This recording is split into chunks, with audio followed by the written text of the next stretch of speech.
तर तेजस्वी घोसाळकर आपल्या भावना व्यक्त करत होत्या, त्यांचा विजय झालेला आहे। मुंबईमध्ये शिवसेना उबाठाचे मिलिंद वैद्य यांचा विजय झालेला आहे।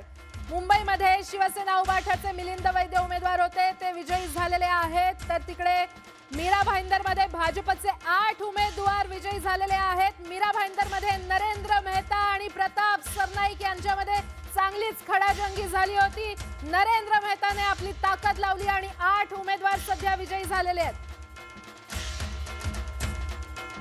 कप्तान मलिक पराभूत। खरं तर हा नवाब मलिक यांच्यासाठी अतिशय मोठा धक्का। नवाब मलिक यांचा कुर्ला आणि सगळा परिसर एक प्रकारचा बालेकिल्ला, पण या बालेकिल्ल्यामध्ये स्वतःच्या भावाला अजित पवार यांच्या राष्ट्रवादी काँग्रेसकडून ते निवडून आणू शकले नाहीयेत। कप्तान मलिक यांचा पराभव झालेला आहे आणि एक प्रकारे अजित पवार यांच्या राष्ट्रवादीला बाजूला ठेवून मुस्लिम मतांचं एकत्रीकरण करण्याचा जो प्रयत्न होता ती राजकीय खेळी यशस्वी होताना दिसली नाहीये। तिकडे कोल्हापूरमध्ये महायुतीने सध्या आघाडी घेतलेली आहे। प्रभाग क्रमांक 9 मध्ये महायुतीचा सर्व जागांवर विजय झालेला आहे। महायुतीचे 4ही उमेदवार विजयी झालेले आहेत। कोल्हापूरमध्ये महायुतीची ही आघाडी। विलास, खूप मोठी ब्रेकिंग आपल्याकडे आलेली आहे। नवनाथ बन ज्याच्या निकालाकडे सगळ्यांचं लक्ष होतं। पत्रकारितेतून भाजपमध्ये गेलेल्या नवनाथ बन विजयी झाल्याची बातमी आपल्याकडे येते आहे। नवनाथ बन याच्या पुढे मोठं आव्हान होतं, परंतु नवनाथ बन विजयी झालेले आहेत। प्रवक्ते म्हणून इतके दिवस काम करत होते, आपल्याच याच्यातून आलेला पत्रकार जो भाजपमध्ये गेला तो विजय झालेला आहे। विलास, नवनाथच्या राजकीय करिअरला सुरुवात झालेली आहे आणि सुरुवातीला त्याने विजयी पताका फडकावली असं म्हणावं लागेल आपल्याला। सहकारी राहिलेला आहे आपल्या सगळ्यांचा। अनेक दिवस आपण नवनाथ सोबत काम केलं। भारतीय जनता पक्षात गेला तो आणि एक प्रकारे इनिंग जे आहे म्हणजे बीड आणि नांदेड मधून आलेला एक मुलगा मानखुर्द मध्ये येतो आणि निवडणुकीच्या रिंगणात उभं राहून विजयी होतो। त्याच्यासाठी ही लढत सोपी नव्हती। मानखुर्दचा मतदारसंघ ज्या पद्धतीचा आहे, तिथे असलेल्या मतदारसंघातली जातीवार आणि धार्मिक विभागणी केली तर भाजपचा उमेदवार इथून निवडून येईल का असा प्रश्न विचारला जात होता आणि त्याचमुळे नवनाथ बनचा हा विजय भाजपसाठी खूप मोठा म्हणावा लागेल। निश्चितच, कारण एक प्रकारे 9000 मतं ही मुस्लिम मतं होती त्या मतदारसंघामध्ये, त्या वॉर्डमध्ये, आणि तरी सुद्धा हा विजय, पण ताकद सुद्धा तितकीच पणाला लावलेली होती। तेजस्वी घोसाळकर या शिवसेनेच्या उमेदवाराला पराभूत करून भाजपच्या त्या उमेदवार होत्या त्या विजयी झालेल्या आहेत। त्यानंतर सागर वनखंडे हे प्रभाग क्रमांक 3 मधून शिवसेनेचे विजयी झालेले आहेत। शिंदेंच्या शिवसेनेचे ते उमेदवार आणि ते विजयी झालेले आहेत। एकीकडे तेजस्वी घोसाळकर यांचा विजय झाला आहे, नवनाथ बन यांचा विजय झालेला आहे, सागर वनखंडे यांचा देखील विजय झालेला आहे। तर नवनाथ बन यांचा विजय जल्लोष सुद्धा आपल्यापर्यंत पोहोचतोय। कदाचित गेल्या निवडणुकीला न्यूजरूम मध्ये उभं राहून नवनाथ हे सगळं रिपोर्टिंग करत होता। राजकीय मैदानात उतरून आज तो गुलालाची उधळण करतोय। आपला एक सहकारी राजकारणामध्ये जाऊन आपलं नशीब आजमावतोय आणि पहिल्याच लढाईत त्याने गुलाल उधळलाय। मुंबईमध्ये भाजपचे प्रकाश गंगाधरे हे आघाडीवरती आहेत।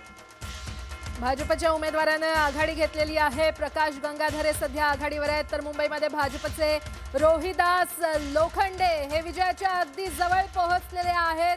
विजय त्यांचा निश्चित मानला जातोय। दुसरे भाजपचे उमेदवार प्रकाश गंगाधरे यांनी देखील जोरदार मुसंडी मारत आघाडी घेतलेली आहे आणि त्यानंतर रोहिदास लोखंडे हे विजयाच्या अगदी सीमारेषेजवळ आहेत। तर बघा, ह्या ब्रेकिंग न्यूजचा अक्षरशः पाऊस पडतोय। एक ब्रेकिंग वाजण्याच्या आधी दुसऱ्या 10 ब्रेकिंग तयार आहेत।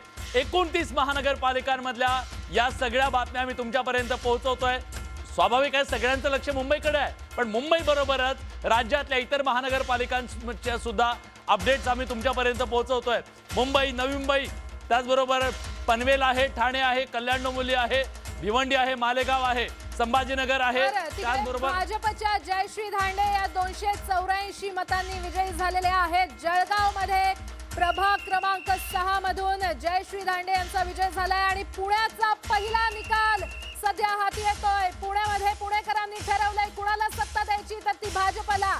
भाजपचे 3 उमेदवार विजयी झालेले आहेत। पुण्याचा हा पहिला निकाल बोललास? निश्चितपणे भाजपसाठी ही खूप मोठी गुड न्यूज आहे, कारण ज्या प्रकारे भाजपनं पुण्यामध्ये काम केलंय, ज्या प्रकारे पक्षाची बांधणी केलेली आहे आणि देवेंद्र फडणवीस यांनी सुरुवातीपासून इथं लक्ष घातलं. मुरलीधर मोहोळ, त्यांचे स्थानिक नेते, त्यानंतर चंद्रकांत पाटील, ह्या सगळ्या नेत्यांनी एकत्रितपणे जे प्रयत्न केलेले होते, मेट्रोचं काम असेल किंवा इतर जे विकास कामं आहेत त्याच्यावरती पुणेकरांनी विश्वास दाखवल्याचं आता आपल्याला पाहायला जालन्यामध्ये मिळतं. जाऊया. जालन्यामध्ये अपक्ष उमेदवार श्रीकांत पांगारकर हे विजयी झालेले आहेत. अपक्ष म्हणून त्यांनी निवडणूक लढवली आणि त्यांना जनतेनं साथ दिलेली आहे. श्रीकांत पांगारकर हे विजयी झाले. तिकडे मालेगावमध्ये इस्लाम पार्टीचे 4 उमेदवार विजयी झाले असल्याचं पाहायला मिळतंय. मालेगावमध्ये इस्लाम पार्टीच्या 4 उमेदवारांना त्यांचा विजय झालेला आहे. आणि नागपूरमध्ये जातोय. नागपूरमध्ये भाजप सध्या 68 जागांवर आघाडीवर आहे आणि काँग्रेस 25 जागांवर आघाडीवर आहे.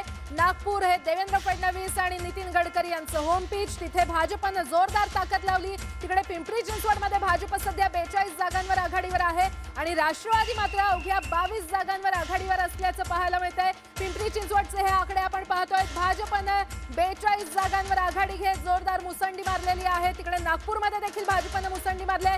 तब्बल 68 जागांवर भाजपनं आघाडी घेतलेली आहे. अगदी विजय प्राप्त करण्याच्या शेवटच्या सीमारेषेजवळ भाजप सध्या पोहोचलेली आहे. नागपूरचे हे आकडे आपण पाहतोय. भाजपची जोरदार मुसंडी तब्बल 68 जागा घेत आघाडीवर आहे. शिवसेना 2, राष्ट्रवादीला खातं देखील उघडता आलं नाहीये. काँग्रेस पाठी आहे. काँग्रेस 25 जागांवर काँग्रेसनं नागपुरात आघाडी घेतलेली आहे. तर काँग्रेसला नागपूरमध्ये सुद्धा धोबी पछाड भाजपनं दिल्याचं आपल्याला पाहायला मिळत आहे. एक मोठी आघाडी तिथं नागपूरमध्ये भाजपनं घेतलेली दिसते. मुंबईत शिवसेना उबाठाचे रमाकांत रहाटे हे विजयी झालेले आहेत. शिवसेना उद्धव बाळासाहेब ठाकरे पक्ष लढत देतोय हे स्पष्टपणे मुंबईमध्ये दिसतंय. इतर ठिकाणी ज्या प्रकारे वन साइड एक आपल्याला लाट म्हणा किंवा एक कल सगळा जाताना दिसतोय, तसं मुंबईमध्ये नाहीये.